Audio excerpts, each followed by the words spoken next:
Hi, I'm Josh, and am I ever excited to get into this video because I get to talk about my new, very favorite, #1 fantasy books of all time, the First Law trilogy, which comprise The Blade itself, Before They Are Hanged, and Last Argument of Kings, written by the brilliant Joe Abercrombie. So I'm going to have a lot of gushing to do over this amount of time, as you can see below the video here. And speaking of that, I am so grateful to you that you saw how long this video is, and yet you still clicked play on it.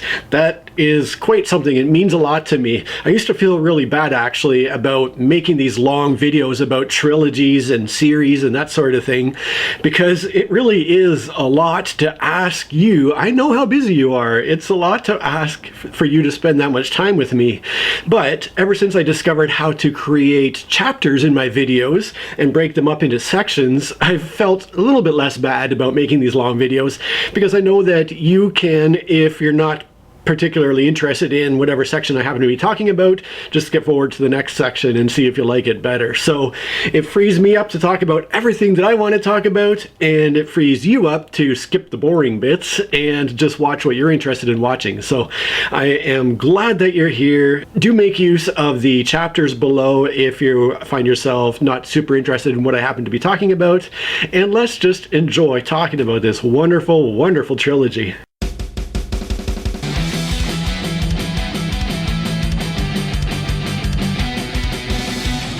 I almost didn't even read the First Law trilogy. I had heard a lot of good things about it, so it went on my list of books to be read. And then I heard that it was a Grimdark fantasy series.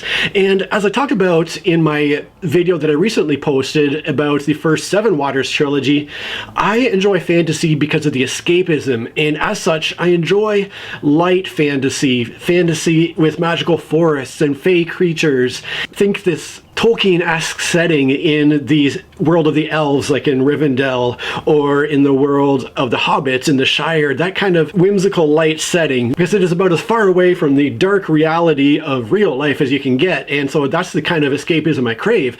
When I heard that it was grimdark, I was like, that's not why I read fantasy. I read to get away from the darkness and get into a whole new interesting world. And so at that point I took it off my TBR, said, no, I'm not interested in reading these books. But I just kept hearing such rave reviews about the First Law. And one thing that grabbed me in particular was I heard that the dialogue was super well written. And I am a sucker for good dialogue. That's why Catch-22 by Joseph Heller is one of my favorite books of all time, because the dialogue just cracks me up so much. But ultimately, it went back on the TBR. I prioritized it because of how much good I was hearing about it, and I read it, and my gosh, I could not be more glad that I did so. So let's start off by very briefly touching on the plot. And I do very little discussion about plots in my reviews because, for the most part, I personally enjoy going into books knowing as little as possible, if not nothing at all. And so I don't like to spoil anything for the viewers of my reviews. So all I'm going to say about the plot is we start off in this typical medieval fantasy setting within this kingdom that is gradually running into more and more turmoil, both with its internal conflicts and ultimately wars with other nations. And we follow several different characters within this kingdom and how they come together by the circumstances that they run into, and how they get drawn into these big events that begin to happen and start to play key roles within these huge foundational events that are happening within the kingdom. It's very much military fantasy. There's a lot of warfare and violence. There is quite a bit of conflict and fighting that happens within these books. Beyond that, I'll leave you to explore these books on your own if you decide to get into them.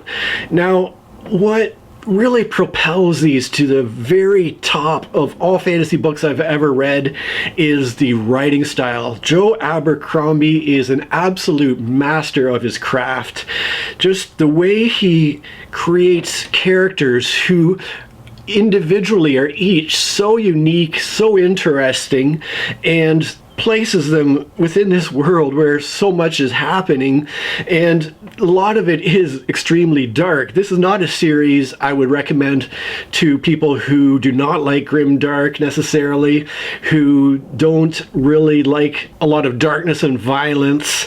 However, the writing style at the same time, besides being very dark and bleak, is so humorous. The way that Joe Abercrombie presents this darkness and violence in such a humorous manner with this kind of black humor really makes it much more digestible. He astonishingly allows the reader to find enjoyment and even laughter in the midst of all this horrible stuff that's happening. One aspect of the writing style that adds to the humor is the way in which one of the characters is written. So I'd be kind of hard-pressed to say whether the character Glokta is the kind of main character of the books, or if it's Logan. A lot of the story seems to really center around those particular characters, although most people seem to consider Glokta to be their favorite character of the series.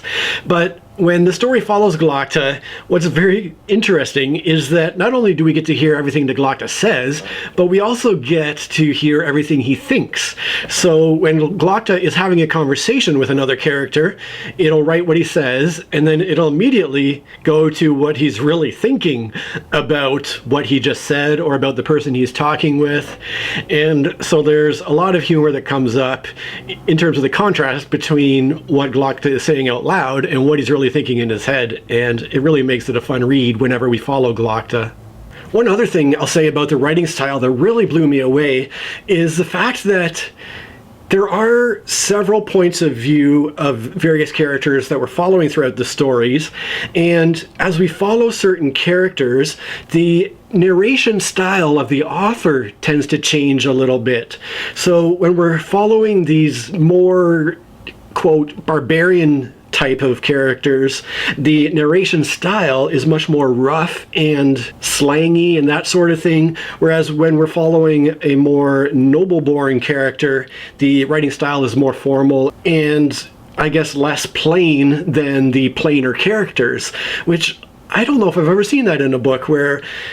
And it's not just the characters speaking and the way they dialogue, but it is the actual narration of what is happening to them that changes with the different characters, which I thought was super interesting and really helps put the reader into the mindset of the characters and what they're experiencing. Just the skill of Joe Abercrombie's writing blew me away and really, like I said, helps the book to achieve this top-level status for me. So as you know, if you've watched other book reviews that I've done, I really like to allow the books themselves to do most of the talking in my reviews, and I also obviously talk about how the things that come up in the books impact me as a person who is partaking in this art form, and how my own personal experiences in life impact my reading of the books. But in general, I like the books to do the talking. So because there is so much great stuff in these books, I want to do that even more in this video.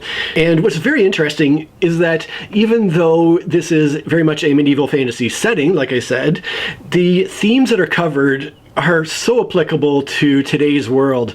And that's another thing that really made this a #1 book for me, is the fact that there are very deep and interesting themes that are covered and that are very applicable to modern day life. So the first one we're going to start out by looking at is society and the people within society and the leaders. And let's dive straight into some quotes.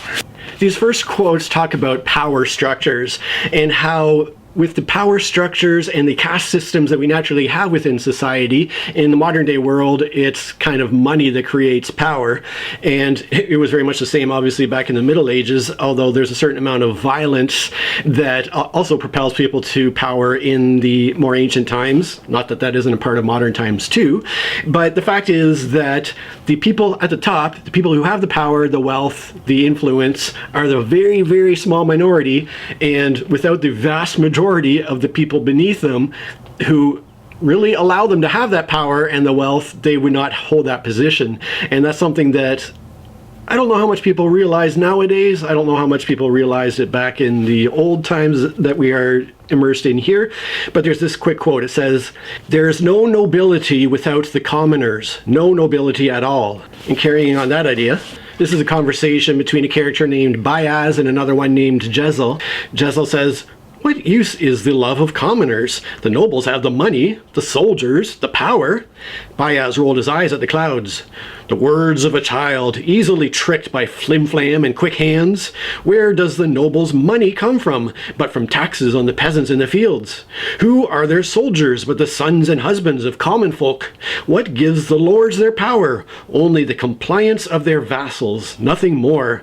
When the peasantry become truly dissatisfied, that power can vanish with terrifying speed." Obviously, there has been examples of that with the French Revolution, the Russian Revolution, and instances like that, where people have realized, wait a minute, why are we allowing these few people to have all the power and wealth? This carries on with the idea of royalty, too. The wizard grinned. "People are born to their station here. They have commoners to fight and farm the land and do the work. They have gentry to trade and build and do the thinking. They have nobility to own the land and push the others around. They have royalty." Bayaz glanced at the tin crown. I forget exactly why. And astonishingly, in 2022, somehow we still have royalty. Even the country I live in, Canada, for some reason still acknowledges the royal family of England, which is absolutely insane and weird to me. This leads on into the idea of government as well. Bayaz nodded towards the city. "They are jealous of one another, all those people. It may be a union in name, but they fight each other tooth and nail. The lowly squabble over trifles. The great wage secret wars for power and wealth, and they call it government. Wars of words and tricks and guile, but no less bloody for that. The casualties are many." The magus sighed. "Behind those walls they shout and argue and endlessly bite one another's backs. Old squabbles are never settled, but thrive and put down roots, and the roots grow deeper with the passing years. It has always been so." But if you want to know where the real power lies, you have to follow the money, as the next quote emphasizes. A character named Sult is talking, and he says, "Merchants have become the new power in the land. Bankers, shopkeepers, salesmen, little men with little minds and little ambitions. Men whose only loyalty is to themselves, whose only duty is to their own purses, whose only pride is in swindling their betters, whose only honor is weighed out in silver coin." That, of course, is coming from somebody in the noble class who is concerned about the increasing power of the wealthy merchants. A character named Glokta is watching a banker at work, and in describing the banker it says, "He reached forward and took hold of a stamp, its wooden handle polished by long use, and rocked it carefully in its tray of red ink. It thumped down against the paper with a disturbing finality." And then we hear Glokta's own thoughts, which are, "And is some merchant's life squashed out under that stamp, do we suppose? Is that ruin and despair so carelessly administered? Is that wives and children out upon the street? There is no blood here, there are no screams, and yet men are destroyed as completely as they are in the House of Questions, and with a fraction of the effort."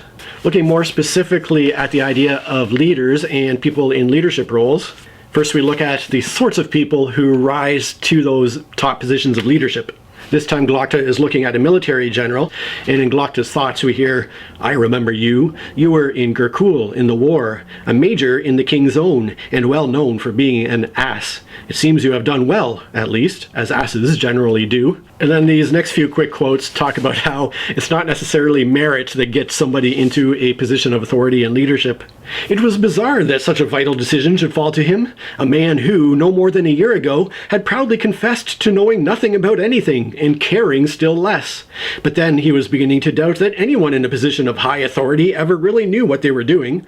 The best one could hope for was to maintain some shred of an illusion that one might, and occasionally perhaps try to give the mindless flood of events the slightest push in one direction or another, hoping desperately that it would turn out to be the right one." Carrying on that idea, "You have to show no fear if you're to calm a dangerous situation, however much you might be feeling. In his experience, if you could seem to be in control, you you were more than halfway to being there.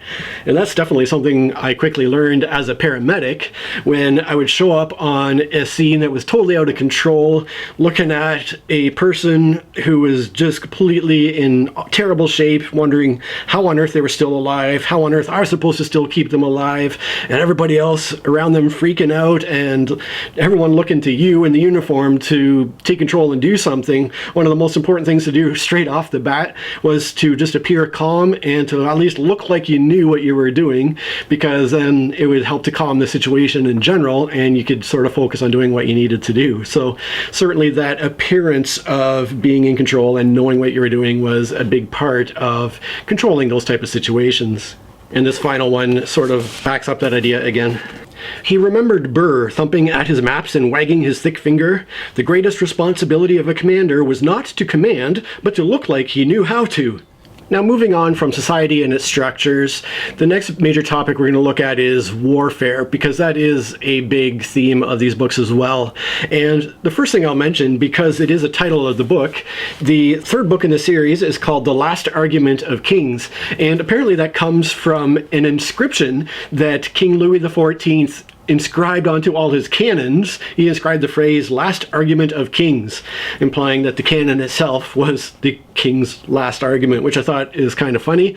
But these books do spend a fair bit of time examining the people who get caught up in war and the soldiers who have to fight it. So let's start into that. Talking about an army that was marching out to meet the enemy, it says, "Men who might never have left their homes in all their lives, forced to cross the sea to a land they knew nothing of, to fight an enemy they had no quarrel with, for reasons they did not understand."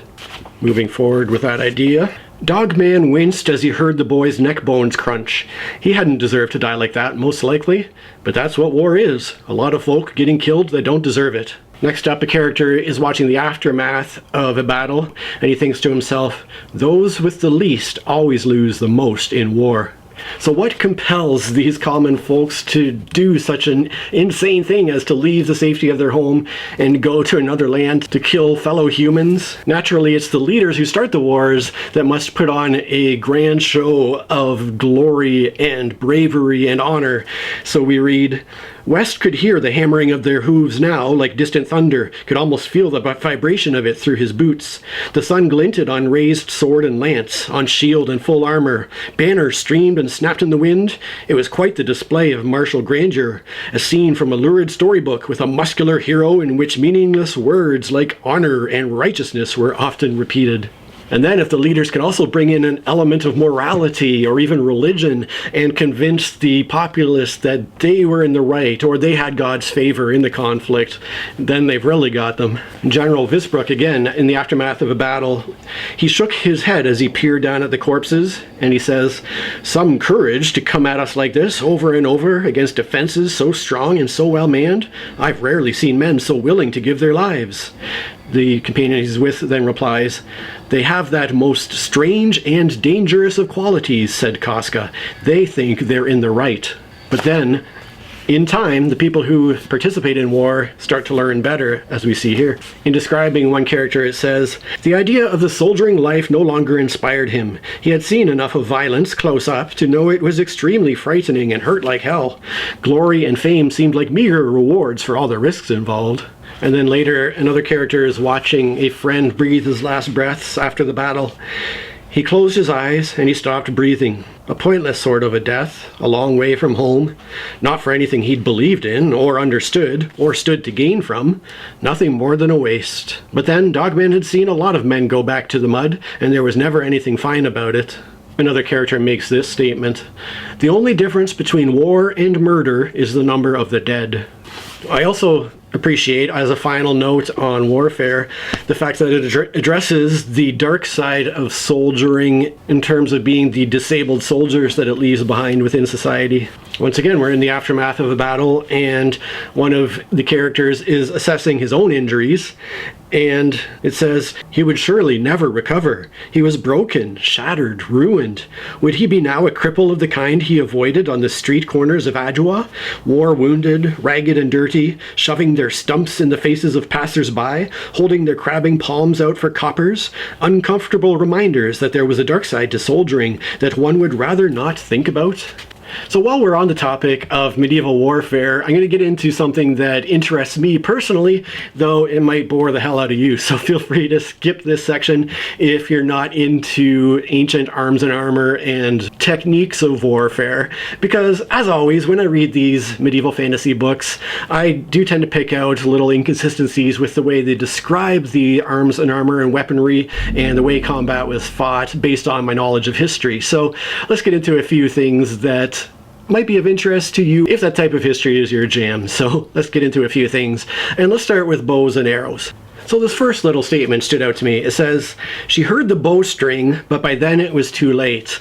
And that's just not a thing. Bows don't go twang like you might see in a movie or whatever. The action of the bow itself is pretty silent. It's more the arrow flying through the air that you hear.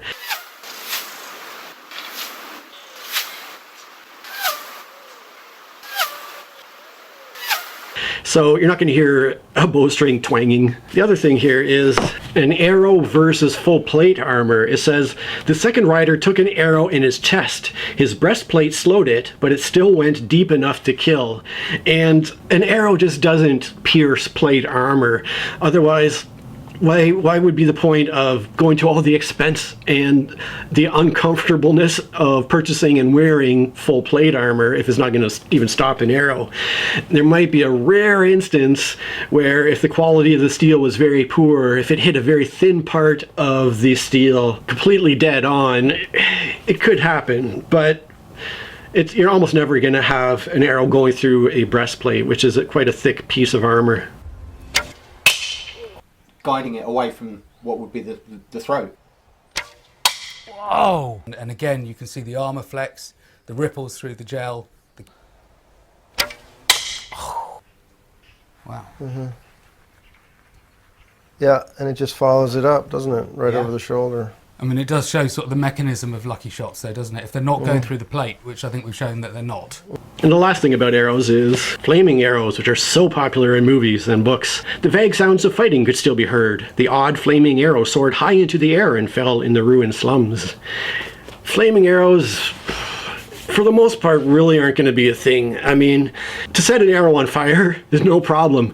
To put enough combustible material on it that it will stay on fire as it flies at great speed through the air, you're going to be adding so much weight to the arrow, and typically we see it being put on the front of the arrow, that you're going to really significantly affect the arrow's ability to fly any distance through the air.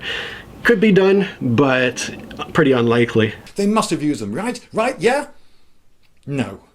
Sorry, but no. And this video is about why they didn't shoot fire arrows in battles in the ancient and medieval world, and why it's actually a bit of a silly idea.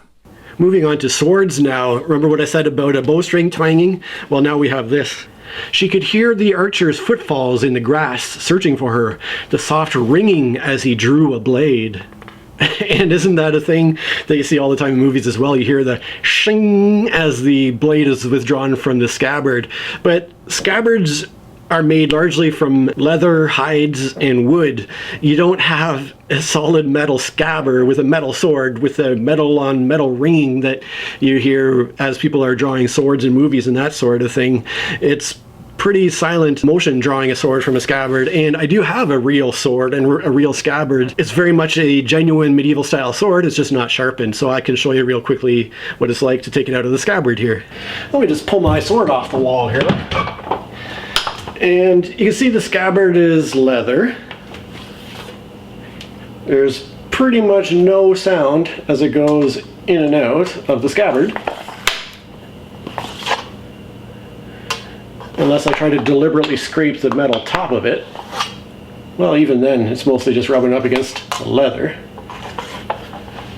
So, there you go. This next bit is probably the dumbest thing I read relating to this topic. He saw the flash of a blade and jerked away, felt it leave him a lingering kiss across his side. He knocked a barbed sword from a flathead's hand, seizing it by the scruff of the neck, and so on. A barbed sword is the absolute worst idea I've ever heard of, because the last thing you want is your sword to get stuck inside your opponent and not be able to take it out, because then you've lost your weapon.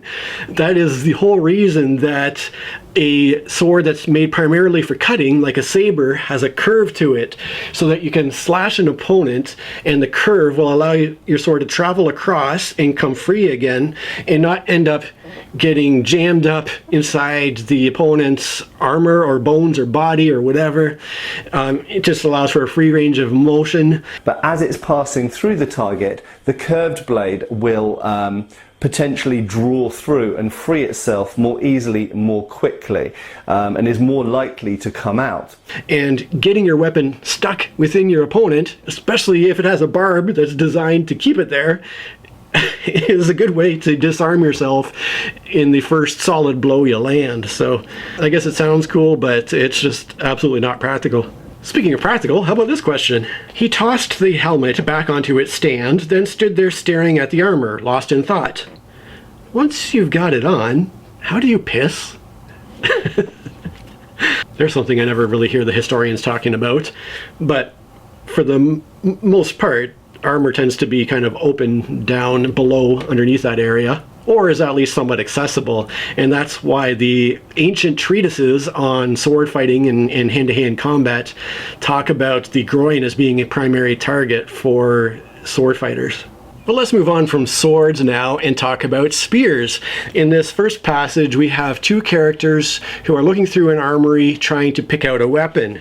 And the first character says, "You must have used a few weapons in your time, Master Ninefingers. What's your preference for?"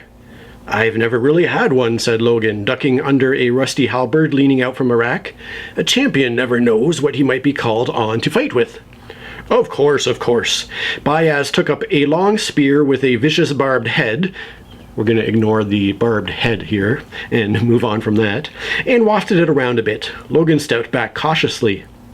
"Deadly enough. You could keep a man at bay with one of these, but a man with a spear needs a lot of friends, and they all need spears as well." Bayaz shoved it back on the rack and moved on. That is false. It is a relatively common fallacy, but it is false nonetheless. And I have always strongly made the argument that spears, if the sword is the queen of weapons, then the spear is the king. Well, I do think that that's by and large true, and some people have said to me, "Oh yeah, Matt, but the spear is a formation fighting weapon. It's a weapon that undoubtedly is the king of the battlefield when it comes to fighting in groups, but the sword is the individual's weapon par excellence." Well, no, I disagree with that. By and large, I would say that the spear, used alone, dominates the sword in most circumstances, unless, and there are a few exceptions, and I have covered this in previous videos, but for anyone who hasn't seen those, shields change a lot, okay? Shields mess with spears hugely, okay, because they block the long straight angles that spears tend to attack from. So shields change things. Armor changes things. If someone's wearing lots of armor, then it gives them the ability to close distance whilst taking hits but not being wounded. When you're talking about especially one-on-one combat in particular, a warrior with a spear is going to beat a warrior with a sword most of the time. Historical YouTubers such as Matt Easton from Scala Gladiatoria and Lindy Beige have gotten together and done experimental archaeology. They've got sort of safe weapons and makeshift armor, and they've fought it out with different types of weapons against other types of weapons.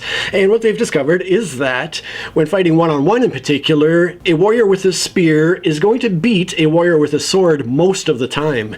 Now, if you give the sword bearer a shield as well, so it's spear versus sword and shield, you're going to at least even up the battle. It'll be closer to 50-50, but still the sword isn't going to have a significant advantage. Now, the point that was correct was that a group of people bearing spears together is going to be a formidable force. A single spear on its own, like I said, will do well against a sword, but you put a bunch of people with spears together and they're going to be very hard to deal with. Well, Anyway, science.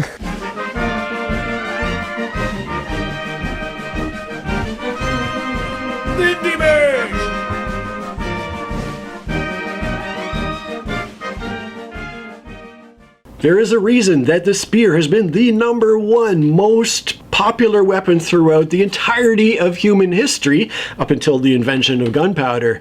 It's because it is the most effective melee weapon that was available prior to gunpowder. And speaking of one-on-one combat with a spear, here's what not to do. Here the character Pharaoh is fighting with another creature, and it says, "Come on!" screamed Pharaoh. She squatted on the grass, ready to spring. He did not speak her language, but he got the gist. His spear arced, spinning through the air. Not a bad throw. She moved to the side, and it clattered away into the stones. So, yeah, if you're in one-on-one combat, don't throw your spear. It is pretty easy, as happened in the story here, to just step aside and move out of the way of the spear.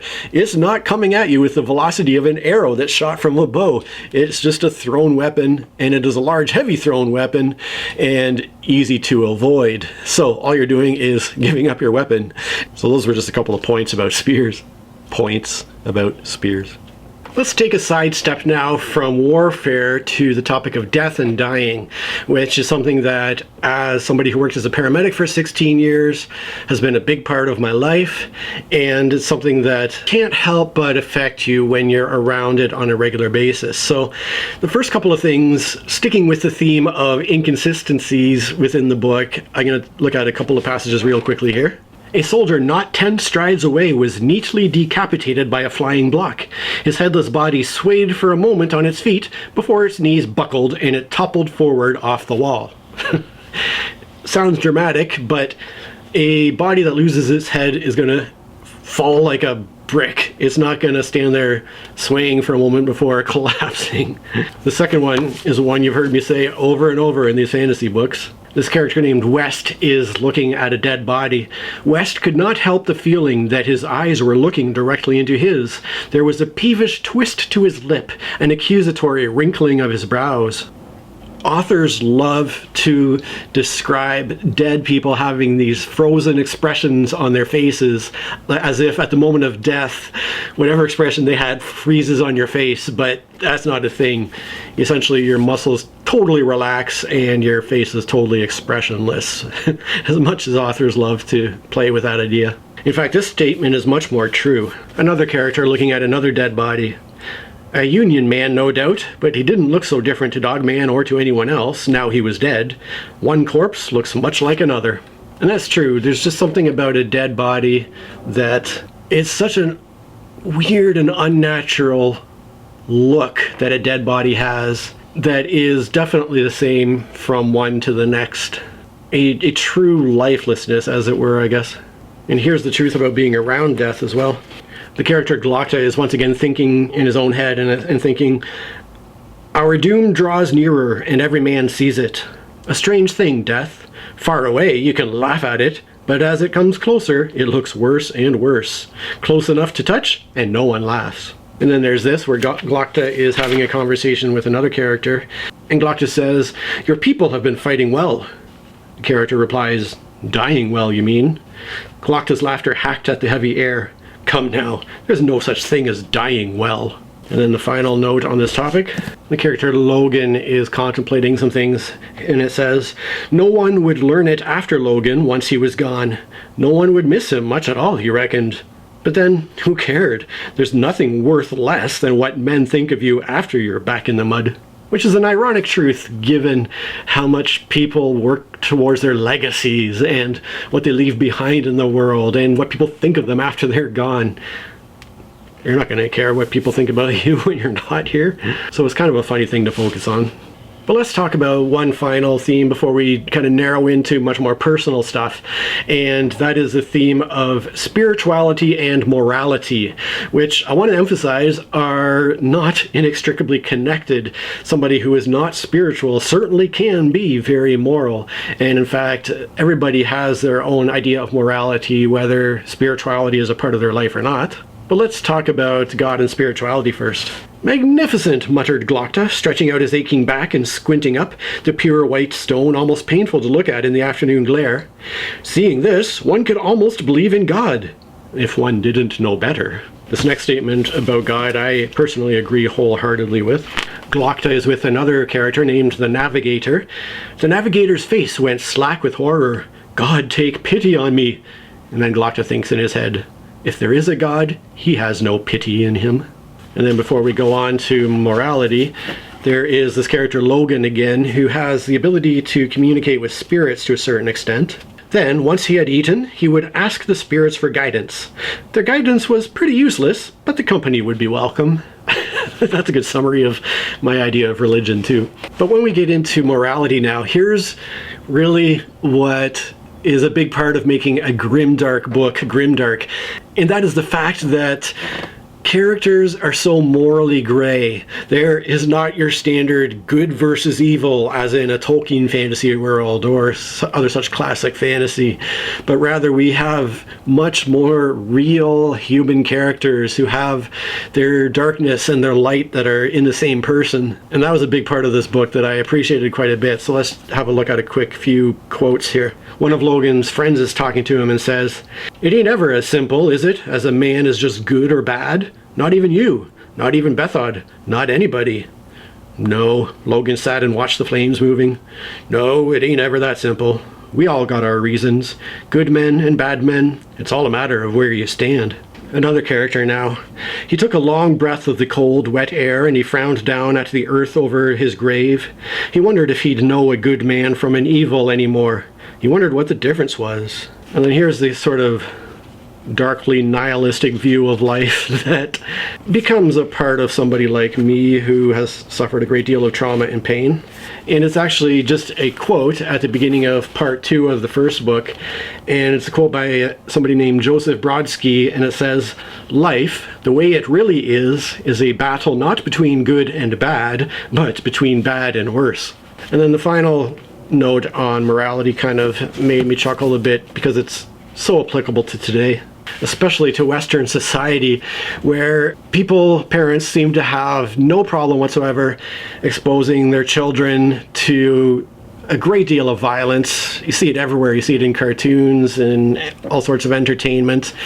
Fantasy books are full of violence, but the instant you show people expressing love for each other in a physical format, it's like, oh my stars, we can't let the children see people loving each other, especially if parts of the human body are shown. We don't want the natural human body that we all have to be visible out there to everybody.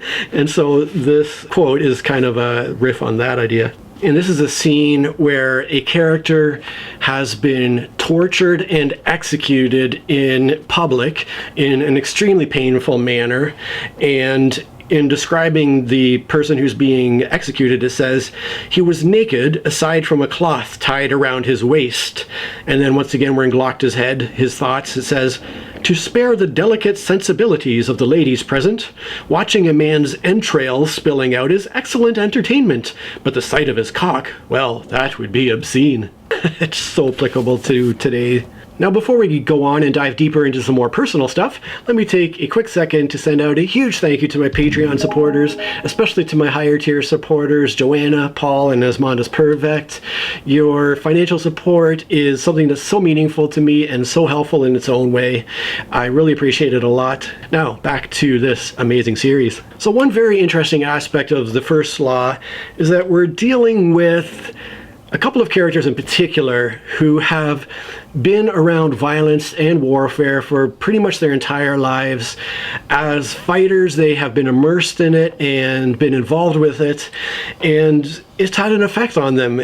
We would know it nowadays as PTSD, but it really has profoundly impacted who they are and how they experience life. So one thing I can relate to is that in my childhood, I experienced abuse and trauma and lived with a lot of fear. And as a result, when I got into my sort of later teenage years, early 20s, I sort of subconsciously sought out a lot of high adrenaline activities because the trauma that I grew up with normalized the experience of being in fear, which kind of overlaps with the excitement and the adrenaline. But then as the years went on, eventually that excitement started to feel a lot more like anxiety, because it's all kind of on that same spectrum there, and I wasn't so much enjoying the excitement of these death-defying events anymore, and in fact I was starting to feel a lot of stress from them. So whereas previously I only really felt alive when I was feeling some kind of adrenaline and even pain, but as the years went by, I started to abhor that and just wanted to be away from all that. But so that was my own experience. And so when I read these quotes here, they really kind of sunk in on a deep personal level. We'll start off with a character here that says, "Sometimes when someone lives in danger for too long, the only time they feel alive is when death's breathing on their shoulder." And then at the outset of a battle here, we're back with Glokta. Glokta's hand clutched the stone of the parapet painfully tight as he watched them come on, his heart beating almost as loud as the Gurkish drums. And in his head, Glokta thinks, fear or excitement? Is there a difference?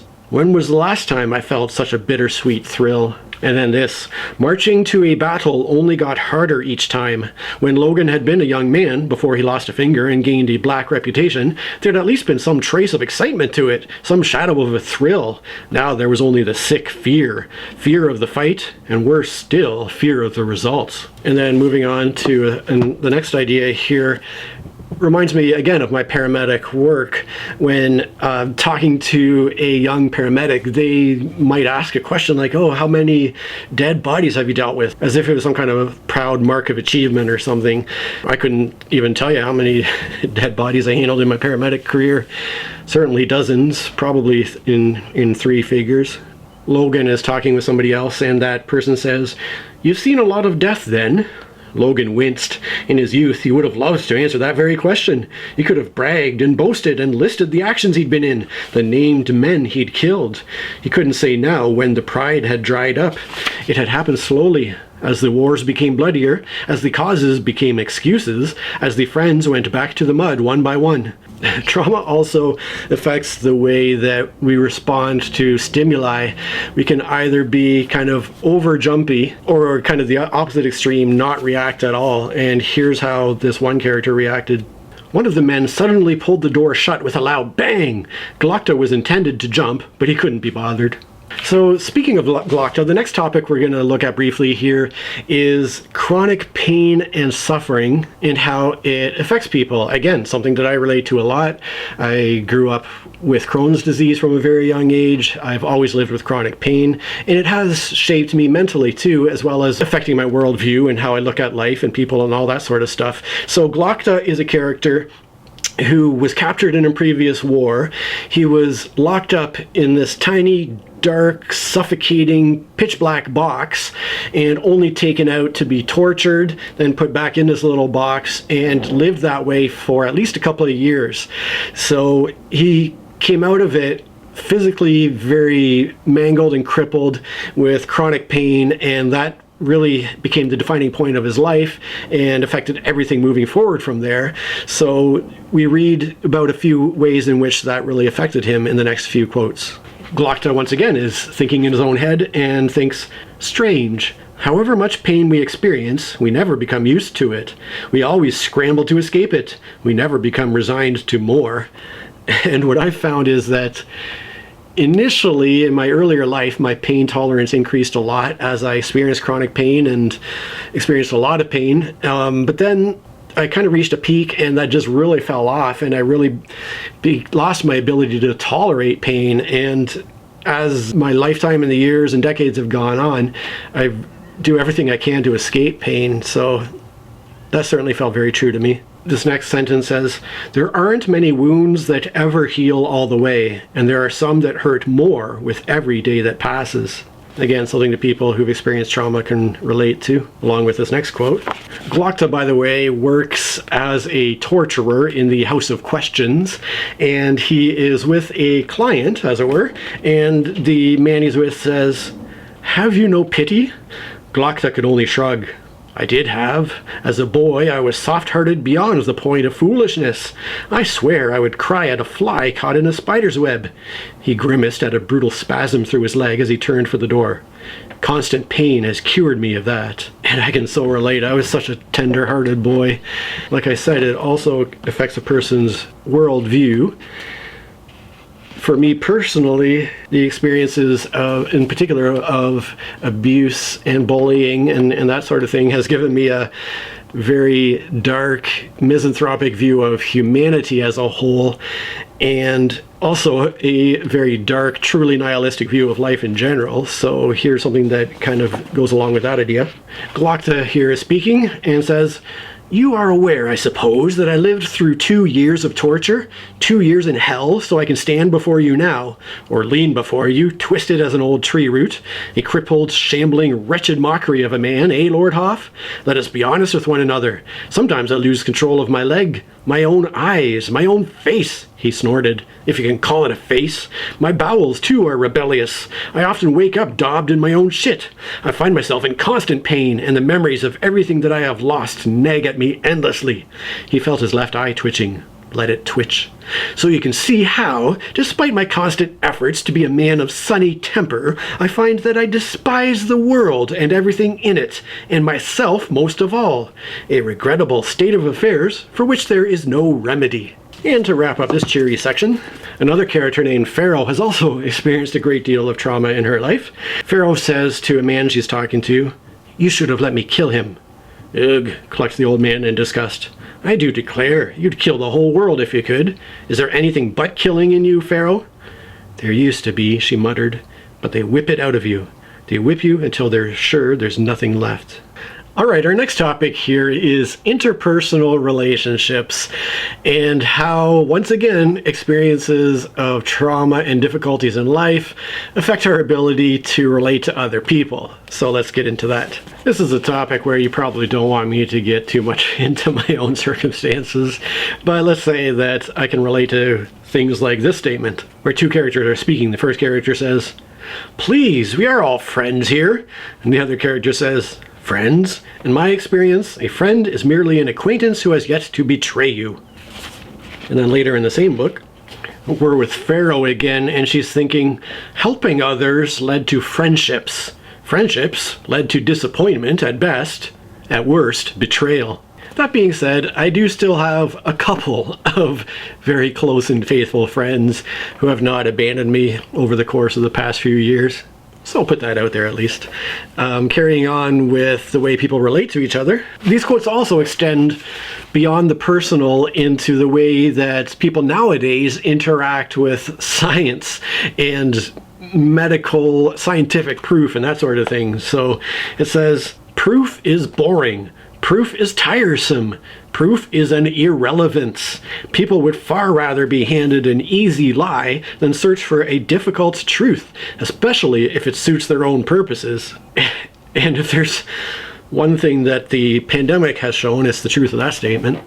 On the topic of trust and truth, a man is talking to Pharaoh and says, "Good, my old friend, good. I knew that I could trust you as you can trust me." Pharaoh curled her lip. Trust. It was a word that only liars used, a word the truthful had no need of. And then this final bit about how people relate to each other and communicate with each other. Nine Fingers was talking of himself, of course, as everyone always does, given the chance. And that's why I have learned throughout my life that in social situations, it's better just to keep my mouth shut and listen.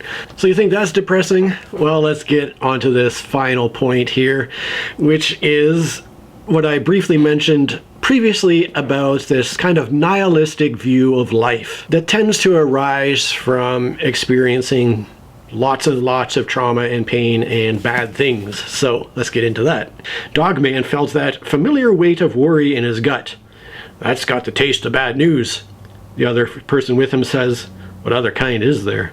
In this next passage, a magician named Baez is talking to Logan Ninefingers. And Baez says, "Tell me, Master Ninefingers, in all the time since you arrived at my library, you have never once asked me why I sent for you, or why now we are wandering through the north in peril of our lives. That strikes me as odd." Logan replies, "Not really. I don't want to know." "Don't want to?" And Logan says, "All my life I've sought to know things. What's on the other side of the mountains? What are my enemies thinking? What weapons will they use against me? What friends can I trust?" Logan shrugged. "Knowledge may be the root of power, but each new thing I've learned has left me worse off." It's so true. Here's some more cheery stuff about life. A character here was really hoping for something to happen, but ultimately only terrible things ended up happening. And it says, it always took him by surprise how fast something could fall apart once you were leaning on it. That is to say, how often when your hope was hung on something, how it would just so frequently collapse. And speaking of hope, we have a character talking to Logan here and says, well, we should have looked for each other maybe. But I guess you learn to stop hoping after a while. Life teaches you to expect the worst, eh? Logan says, you have to be realistic, I reckon. But things that happen in life, as we see over and over again, affect what comes after. And there are ways in which we can learn from them. So let's look at this common refrain that tends to come up every so often in the book series here. And Logan's talking to Baez and says, huh, said Logan, my father used to say the seeds of the past bear fruit in the present. So they do. Your father was a wise man. I mean, that's a well-known thing amongst those who study history. It's not maybe as well understood by people who can't necessarily comprehend how events of the past still have ramifications and still bear fruit in what happens today. And the importance of true reconciliation and healing in order that these events do not continue to bear negative fruit in the future. So this point here kind of addresses that as well.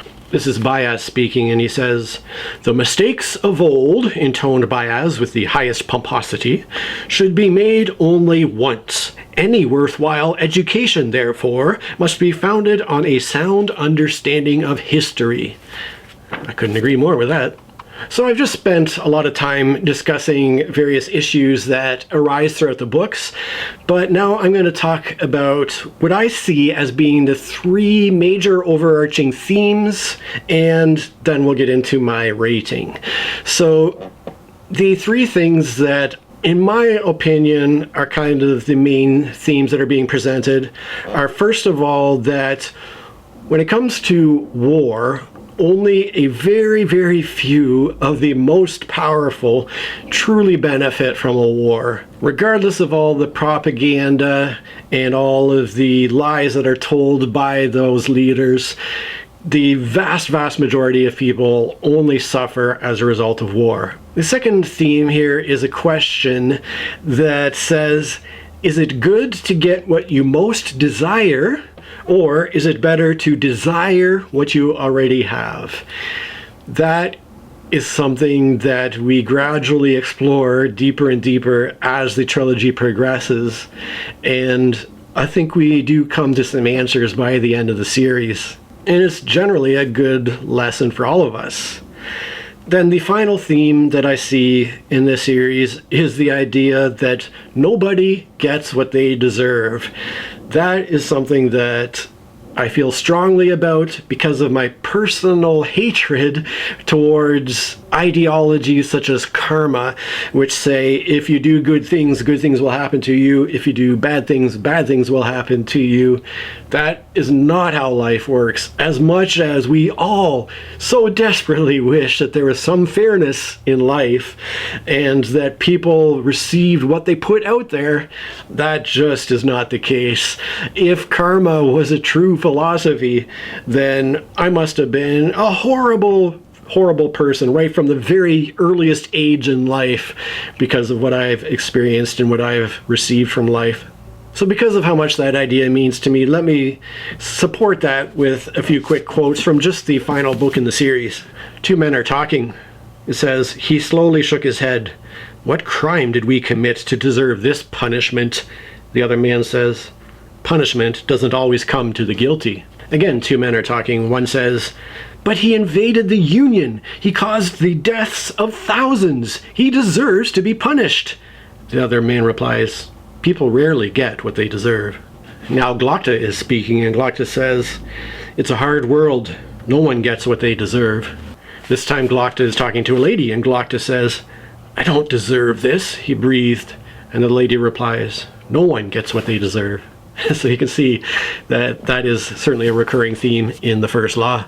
So despite the darkness, the sort of nihilism that pervades the series, I think there are very valuable and applicable lessons to be learned about our modern day and about ourselves. And so for me, it's kind of worth putting up with the darkness to get there. Now, in terms of my rating, the rating surprises me, but it's probably not going to surprise you based on everything I've just said. And I rate the game, I'm not talking about a board game. I rate the books a perfect 10 out of 10. And amongst the other books I've rated a 10 out of 10, I put the First Law trilogy at the very top of my fantasy fiction, above the Fiona of Our Tapestry, above the Lord of the Rings. It is a very pinnacle of fantasy for me. And that is despite its grim, dark nature, and is despite the fact that I actually liked the main characters less by the end of the series than I did earlier in the series. Like by the end of the first book, for instance, pretty much all of our main characters I liked less than I did at the beginning, and the characters that were presented as being the enemy, the bad characters, in general, I tended to like more by the end of the book. So despite the fact that I came away thinking, these characters, as amazingly well written as they are, when you really dig into it, are not likable people, and yet reading about them was such a pleasure. I would also add that the ending of the trilogy was not super satisfying. It felt like the book ended in the middle of the action, as if the author was like, okay, I've got 3 books here, it's time to cut the story off. And there isn't a really solid and conclusive and really satisfying wrap-up of everything. Yes, storylines have come to a conclusion and the events have been played out, but there are certainly characters who are still in the middle of their lives, and as readers we feel that we are still in the middle of their life. So yes, we have experienced these great events with the characters, but just like real people, they still have stuff going on. Their lives are still going on, and it's not just all wrapped up in a nice tidy bow for us at the end. So I don't love how the series ended. I don't love how I felt about the characters individually by the end of the series, and yet the package as a whole was just absolute perfection. I don't know if I've ever come across better writing in a lifetime of reading fiction. Yes, I've come across different styles of writing that are perhaps equally good in their own way, but the way in which the First Law was written was just, again, just perfection. But obviously it's not for everybody. I hope that if you have stuck through to the end here, you know well enough if it would be the type of series that you could get into. Clearly it's very dark and very violent and often depressing, and that's not going to be for everybody. But for people who can handle that level of reality in their fantasy fiction, I think it's very rewarding, and I will be seeking out everything else that Joe Abercrombie has written and continue reading his stuff. And that's finally it. So what about you? First of all, if you've actually watched this entire video, leave the word complete in the comments below so I can thank you in person for spending all this time with me. And do also let me know what books you've been reading, what books you've been purchasing. It's time for me to pass the floor over for you to talk about what you've had your eye on recently. And above all, just thank you so much for watching all this and for supporting me by watching my content. You are awesome. Oh my gosh, I am so glad somebody took the time to watch this video. If you could just do me one more favor and consider giving me a thumb up, maybe subscribe to my channel or share the link to this video with somebody who you think would enjoy it, I would really appreciate that. Cheers. There is a certain, that somehow we can find enjoyment. So,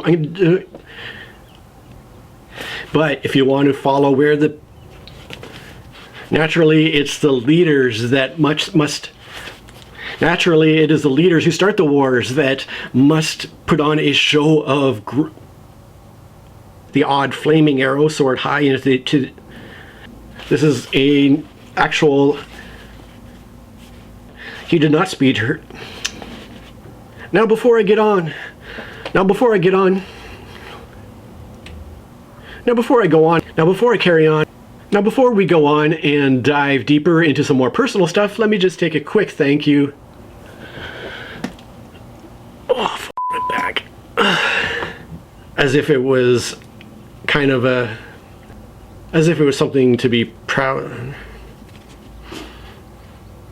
And as it enters the intersection, we have an ambulance that ends up colliding with... Dude.